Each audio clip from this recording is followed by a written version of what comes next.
Good morning बच्चों। कक्षा 12 के छात्र छात्राएं ध्यान दें। मैं आपकी विषय अध्यापिका श्रीमती मंजू गुप्ता आपकी हिंदी पुस्तक के गीत को पढ़ा रहे थे, जो महादेवी वर्मा द्वारा रचित हैं और सांध्य गीत से लिया गया।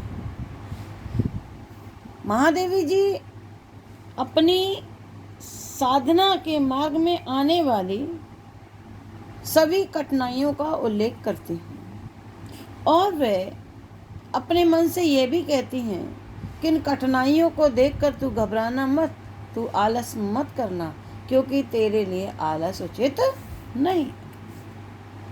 बांध लेंगे क्या तुझे ये मोम के बंधन सजीले, पंथ की बाधा बनेंगे तितलियों के पर रंगीले, विश्व का क्रंदन भुला देगी मधुप की मधुर गुन गुन, क्या डुबो देंगे तुझे ये फूल के दल ओस गीले। तू न अपनी छाह को अपने लिए कारा बनाना, जाग तुझको दूर जाना। महादेवी जी अपनी साधना में के मार्ग में आने वाली विविध कठिनाइयों का उल्लेख करते हुए कहती हैं कि हे प्राण, अपने अपने प्राणों को संबोधित करती हुई कहती हैं, हे प्राण, बांध लेंगे क्या तुझे ये मोम के बंधन सजीले। मोम के बंधन माने मोम के समान शीघ्र नष्ट होने वाले अस्थिर बंधन, और सजीले माने सुंदर। ठीक है। महादेवी वर्मा जी कहती हैं, क्या हे प्राण, क्या मोम के समान शीघ्र पिघल जाने वाले अस्थिर किंतु सजीले सांसारिक बंधन, दिखने में सुंदर सांसारिक बंधन क्या तेरी साधना के मार्ग में बाधक बन जाएंगे।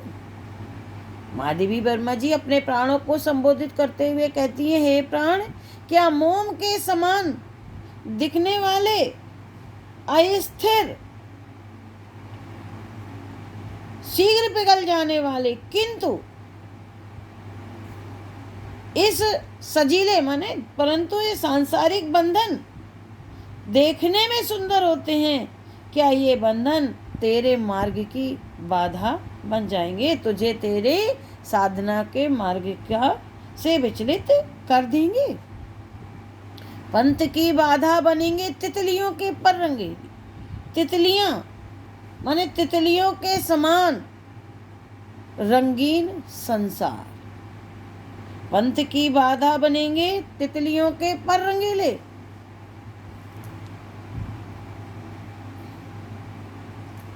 क्या तितलियों के रंगीन पंखों के समान रंगीन संसार का आकर्षण तुम्हारे मार्ग की बाधा बन जाएंगे। विश्व का क्रंदन बुला देगी मधुप की मधुर गुनगुन। ये अंडरलाइन है बच्चों।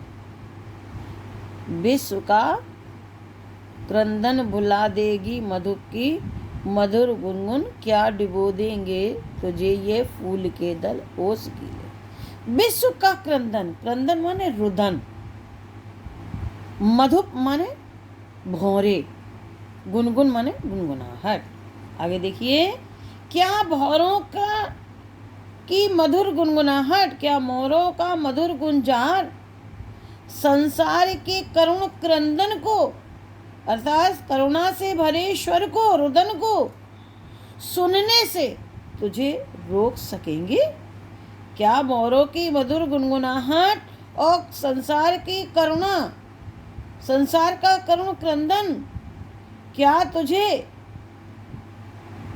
सुनने से रोक सकेंगे। साधना के ये स्वर की गुनगुनाहट क्या तुझे साधना के मार्ग पर बढ़ने से रोक सकेंगे। क्या डुबो देंगे तुझे ये फूल के दल ओस गीले? क्या पुष्पों की पंखुड़ियों पर पड़ी हुई ओस का की बूंदों का सौंदर्य तुम्हें अपने में डुबोकर क्या तुम्हारी साधना के मार्ग से तुम्हें विचलित कर देगा? फिर से देखें, महादेवी वर्मा जी कहती हैं कि क्या भौरों की मधुर गुंजार अर्थात मोरों की मधुर गुनगुनाहट, संसार का करुण क्रंदन, संसार का करुण रुदन क्या तुझे को सुनकर क्या तुझे साधना के पथ से रोक सकेंगी? क्या संसार का करुण क्रंदन के सुनकर तुझे साधना के पथ से रोक सकेगा? क्या डुबो देंगे तुझे ये फूल के दल ओस गीले, या फूलों की पंखुड़ियों पर, क्या फूलों की पंखुड़ियों पर पड़ी हुई ओस की बूंदा का सौंदर्य तुझे अपने में डुबोकर तेरी साधना के मार्ग से तुझे विचलित कर देगा? अर्थात ऐसा कुछ भी नहीं होगा। आगे कहते हैं, तू न अपनी छाया को अपने लिए कारा बनाना। अब इससे एक प्रश्न पूछा जा सकता है, तो फिर देखिएगा इसको। महादेवी वर्मा जी अपने प्राणों को पुनः संबोधित करती हुई कहती हैं कि तुम अपनी छाया को, ये जब सांसारिक बंधन है ये तुम्हारी ही छाया है, तू अपनी छाया को, अपनी परछाई को अपना बंधन मत बनाना, अपने लिए जेल मत बनाना। कारा माने जेल। इन सांसारिक बंधनों को तू अपने लिए जेल मत बनाना। भाव यह है कि संसार का विविध आकर्षण तुम्हारी छाया मात्र है, अतः इन आकर्षणों की माया जाल में बंधकर तुम अपने वास्तविक लक्ष्य को मत भूलना, इन छाया को अपना बंधन मत बनाना। जाग तुझको दूर जाना। महादेवी वर्मा जी कहती हैं, हे प्राण जागो, अभी तुम्हें अपने लक्ष्य के प्राप्ति के लिए अपने साधना के मार्ग में कठिनाइयों को पार करके बहुत दूर जाना है, इसलिए आलस्य कार्य नहीं चलेगा। तुझे अपनी साधना के पथ पर बहुत दूर जाना है, विभिन्न कठिनाइयों की बाधाओं को पार करते हुए तुझे बहुत दूर जाना है, इसलिए तेरे लिए आलस्य ठीक नहीं है। बच्चों, ये पहरा यहीं समाप्त हुआ। आगे कल पढ़ाएंगे। कुछ प्रश्न हैं जिसे आपको करने हैं, इन प्रश्नों को आप देखेंगे। पहला प्रश्न है, पद्यांश के पाठ व कवियत्री का नाम लिखिए। इंडिकेशन में दे दिया कौन सा पहरा है, आप भी इंडिकेशन कर लेना।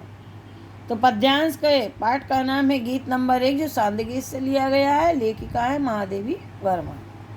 दूसरा है रेखांकित अंश की व्याख्या, मैंने आपको समझा दी है। तीसरा प्रश्न है, प्रस्तुत काव्यांश में कवित्री ने किन कठिनाइयों का उल्लेख किया है?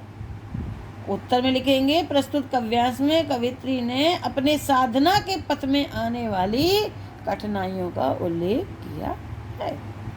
चौथा है, बांध लेंगे क्या तुझे ये मोम के बंधन सजीले, इन पंक्तियों का भावार्थ लिखिए। उत्तर ये लिखेंगे कि महादेवी वर्मा जी इन पंक्तियों में कह रही हैं कि हे प्राण, तुम्हें ये मोम के समान शीघ्र पिघल जाने वाले अस्थिर किंतु देखने में सुंदर सांसारिक बंधन स्वयं को बंधनग्रस्त करके साधना के पथ से विचलित कर देंगे। ये भावार्थ हुआ। पांचवा प्रश्न है, तू न अपनी छाया को अपने लिए कारा बनाना, इसका क्या आशय है? महादेवी वर्मा जी कहती हैं कि हे प्राण, ये तू अपनी छाया को ही अपना बंधन मत बनाना। भाव यह है कि ये सांसारिक विधिक आकर्षण तुम्हारी छाया मात्र है, इन आकर्षणों के माया जाल में बंधकर तुम वास्तविक लक्ष्य को मत भूलना। बच्चों, मैंने प्रश्न के उत्तरों का इंडिकेशन दे दिया है, आप सुनको उसे अपनी कॉपी में कर लें। आज यहीं तक पढ़ा रही हूँ, इसके आगे कल पढ़ाऊँगी। Thank you.